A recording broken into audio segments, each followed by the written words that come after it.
Hi. I've been gone for a long time. I know that. I realize that. Maybe some of you have noticed, maybe some of you haven't, but I know I've been gone for a long time. Mostly just because I have been lazy and I haven't posted anything in a long time.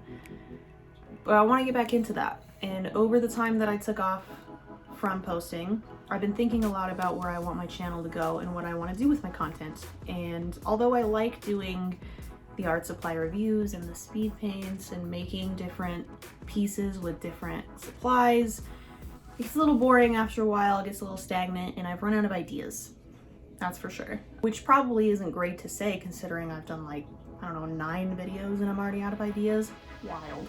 Anyways, I've been thinking a lot about what I want to do, and I know it might be done a lot, it might be talked about a lot, but I am super interested in, what's popular right now, which I guess is, conspiracies and weird historical events and supernatural things and stuff like that. It gets my brain going, right? And I love to talk about it and I love to discuss these things with people, and I kind of want to start doing that. So this is going to be the first video that I do that. There will still probably be art supply reviews occasionally and things like that, but I think generally what I would enjoy doing is creating a speed painting and talking about things that I want to talk about, right? In this video, I've decided to talk about something that has always been super interesting to me. I always have loved learning about this topic, and that is the Titanic. I find the Titanic so extremely interesting, the history, the events that happened, the conspiracy theories behind it. There's so much about it that is so just interesting to me. So I wanted to share all of that with you today. I've done a little bit of reading, I've done some research, and I want to talk about it while you watch me paint something. I don't know how well this is gonna go. It might go great, it might go terrible, but either way, this is something that I want to do. This is something that I've been thinking about, like I said, for a long time, and this actually gets me excited to create videos again. So I guess without further ado, here is me painting a painting and talking about the Titanic. Enjoy!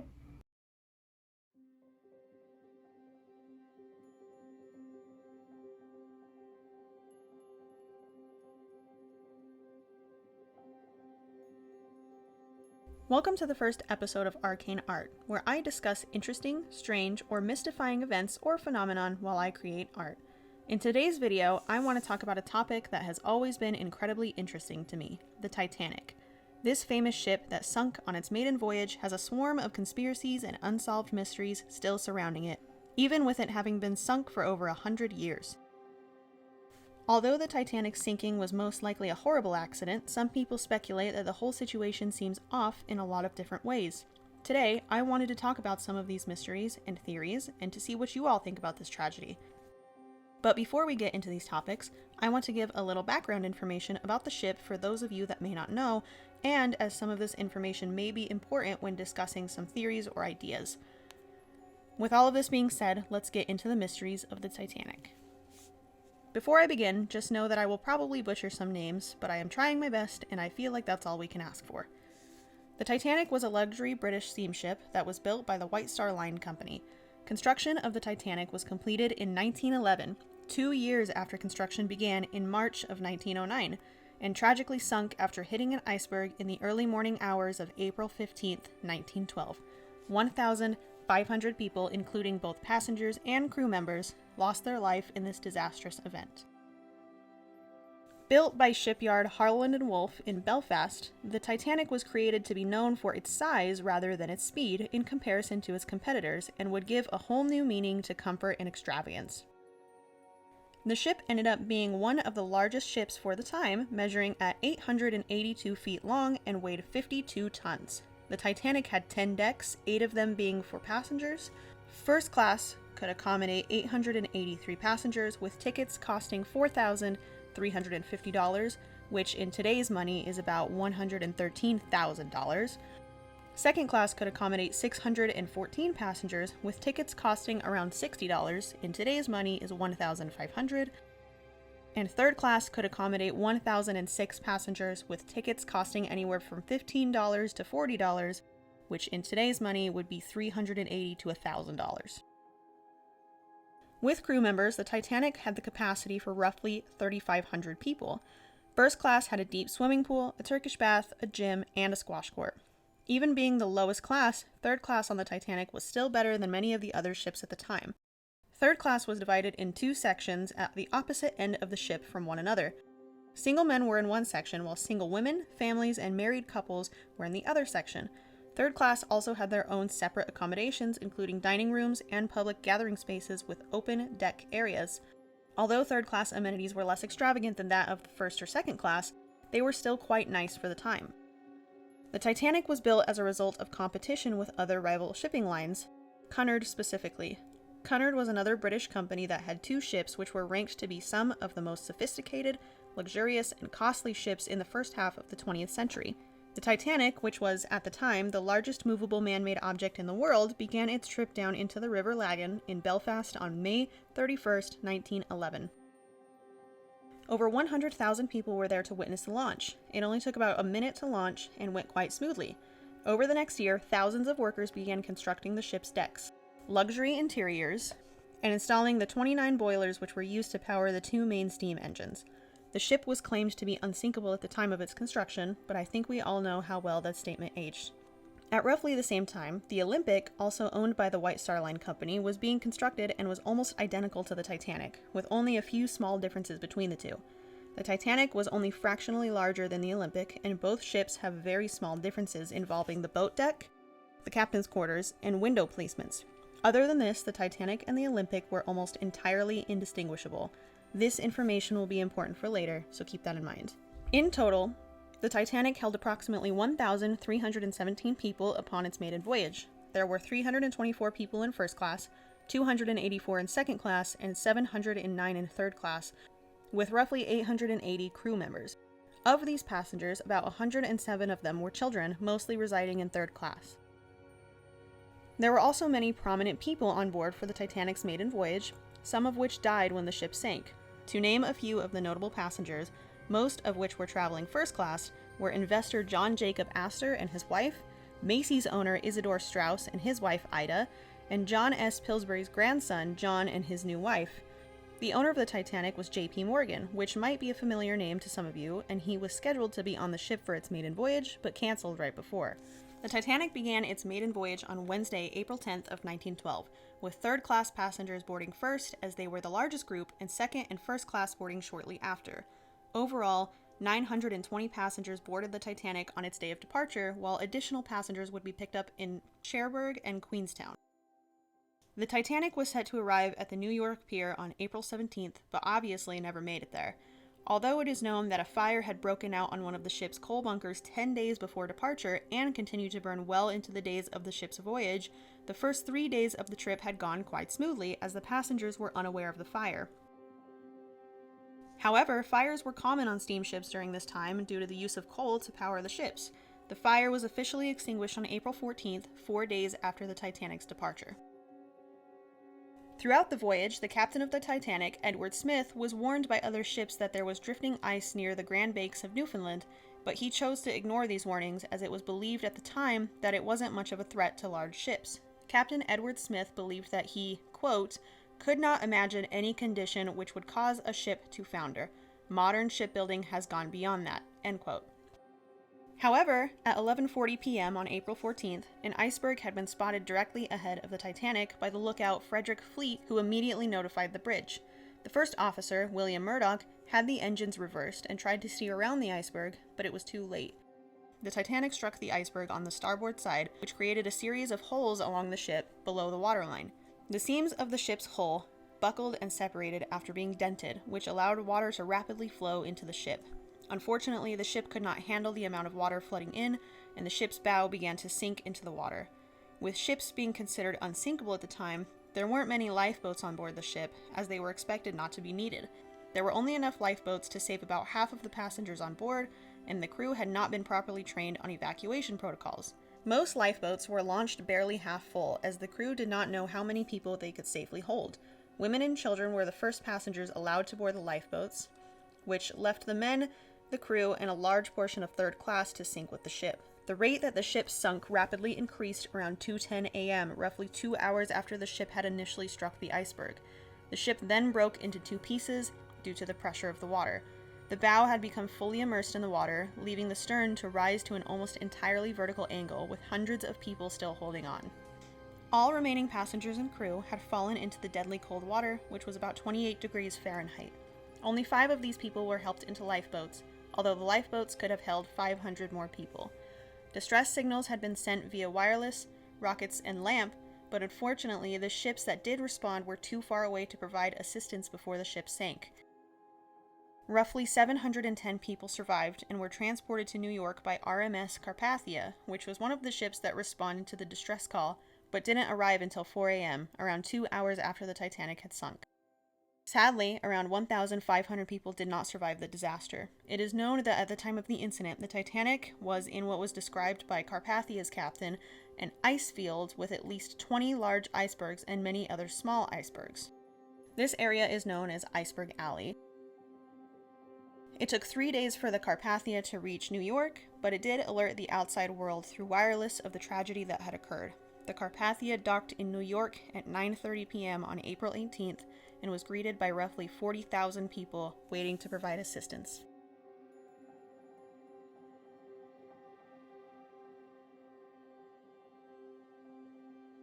With the history of the event told, let's dive into some conspiracies and mysteries surrounding the Titanic's tragic ending. First, let's start off with some interesting questions about the Titanic's tragic fate, mysteries that will likely never be solved. Going back to the fact that a fire had broken out on the ship prior to its departure, and continued to burn days into the voyage, some people question whether this fire was a bigger deal than the crew had thought it was. Some people believe that it was very likely that this fire had weakened the ship's hull, which in turn may have caused the ship to sink at an accelerated rate. With this idea in mind, some speculate that it wasn't just the iceberg that caused the ship to sink, but really a combination of the fire doing more damage than anticipated, allowing the iceberg to more easily damage the ship and cause the flooding. Although we are well aware that this fire had occurred on the Titanic, the question of whether or not it contributed greatly to the wreckage will likely remain unknown. Another compelling question about the Titanic refers to the fact that the captain of the ship, Captain Smith, was speeding. No one knows for sure why he chose to go faster than normal, but it still begs the question of whether it had to do with the accident. It has been said that perhaps the captain was making an attempt to cross the Atlantic faster than the Olympic, its sister ship, but according to more recent studies, it was more likely that the captain was trying to burn coal at an accelerated rate in order to better control the coal fire. We still don't know for sure why the captain of the Titanic was speeding, but if the speculation about the coal fire is true, then it is far more likely that the iceberg was not the sole reason for the Titanic's sinking. A great deal of the questions that regard the Titanic's fate has to do with safety issues. Although there were explanations for some of these issues, some people still question if the explanations are accurate or why the explanations still don't quite make up for the fact that it was still a safety concern. Why weren't there more lifeboats? Even though this question has been answered in the history portion of the video, they didn't think they'd be needed, it still doesn't seem like a reasonable answer to this question. The Titanic was only carrying 20 lifeboats, which was the legal minimum at the time, but it was recommended that the ship carry at least 50% more than what it had. Why was this safety measure ignored? It doesn't seem that we will ever have a true, justifiable answer to this question. There is also the fact that even though a warning was issued to the Titanic of the large amounts of ice in the water, the Titanic's radio officer, Jack Phillips, didn't feel it was necessary to relay this information to the captain, assuming that this information wasn't urgent enough, even though one of the ships that gave this warning, the SS Californian, had reported that it had been stopped due to the large amount of ice in the water. The ice completely halted another ship. Why did the radio operator feel that this wasn't an issue that also applied to them? There was also the question of why the ship's entire supply of binoculars were locked away in storage.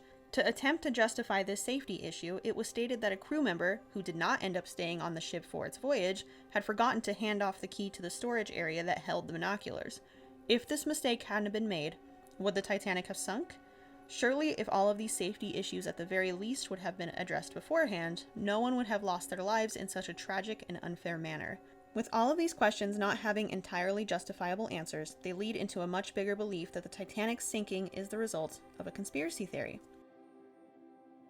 This leads us into the main focus of this video, the conspiracy theories surrounding the sinking of the Titanic. The first and likely most popular theory is that the Titanic never actually sunk, but instead it was its sister ship, the RMS Olympic. It had been widely speculated that this event was a classic case of insurance fraud. Remember earlier in the video how I said that the Titanic and its sister ship, the Olympic, were almost identical? That fact plays a huge role in this particular theory. It is suggested that the Titanic was actually swapped with the Olympic on the day of the Titanic's supposed maiden voyage, and since the two ships look so similar, no one noticed. The theory starts with the fact that during its voyage from Southampton, England, to New York in the United States, which occurred September of 1911, the Olympic had been badly damaged. This resulted in the Olympic having to go back to Belfast to the Harland and Wolff shipping yard to undergo repairs. The Olympic was fixed, and it sailed once more to New York and back. However, the Olympic had to return to Belfast again for more repairs in March of 1912. These repairs occurred roughly 3 weeks before the Titanic was set to take its maiden voyage. It is theorized that the Olympic was deemed too badly damaged to be useful or profitable, and this is where the insurance fraud comes into play. Speculation suggests that the Titanic's common owners decided to try and pass off the already damaged Olympic as the brand new Titanic, hoping to gain a large insurance payout.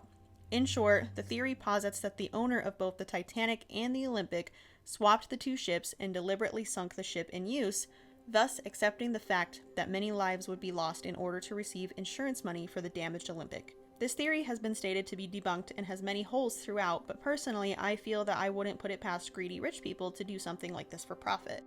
This theory is also supported by the fact that one of the owners, J.P. Morgan, who was one of the wealthiest people on the planet at the time, was supposed to have been on the Titanic for its maiden voyage, but cancelled at the very last minute. Did he know something that others didn't? Even if this theory is just that, a theory, it is extremely suspicious that one of the ship's owners suddenly decided he would not be attending this exciting event, seemingly without any reason at all. Another, perhaps less known theory about the Titanic was that it was cursed by a mummy. One of the passengers on board the Titanic was William Stead, who was a British editor who believed in early 20th century spiritualism, and also believed over a period of several years that a mummy's curse was the cause for strange and seemingly spontaneous destruction and disaster that was happening in London. While on the Titanic, William described his belief of the mummy's curse to other passengers. This information was relayed to the media by a survivor who heard William's story. After hearing this, some people began to take on this belief as the passenger and survivor, Margaret Brown, had taken Egyptian artifacts on the Titanic with her as she was to deliver them to a museum in Denver, Colorado. However, others believed a different version of the story in which the mummy itself was on board the Titanic as the British Museum had sold it to an American and it was being shipped to its new home. Unfortunately for these people, that mummy that is claimed to be cursed is still at the British Museum, and they claim that no mummy was ever present on the Titanic.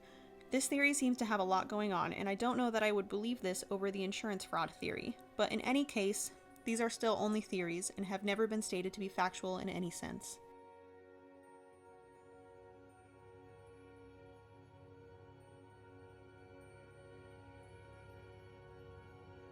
So, that was the story of the Titanic and its mysteries. Please let me know what you guys think in the comments below, and feel free to suggest any strange or questionable topic you'd like me to cover next. Please give this video a like and subscribe if you haven't already. It really helps me out a lot. Also, feel free to check out my Instagram where I post my work 5 days a week, links in the description. Thanks so much for watching. I'm so glad to be back, and I look forward to seeing you all here for the next video.